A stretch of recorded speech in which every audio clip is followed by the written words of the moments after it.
Fala aí, Balaz, beleza? Para responder uma pergunta aqui, vou mostrar hoje como bloquear com senha o seu Windows.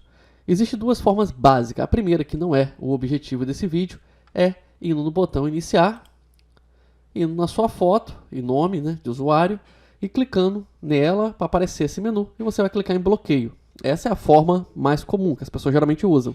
Mas tem outra forma bem mais rápida, que é o mais recomendável, principalmente se você trabalha em empresa, tem dados sensíveis, que é segurando a tecla com o desenho do Windows do seu teclado e apertando o L junto.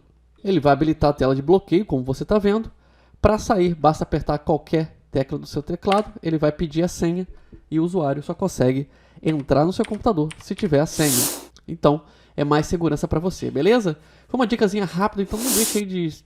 Então não esqueça de deixar seu like, compartilhar esse vídeo com os amigos e as amigas e se inscrever no canal se ainda não fez isso. Deve estar aparecendo recomendações de vídeos aí. Então, vou ficando por aqui. Meu nome é Elias Ribeiro. Um grande abraço.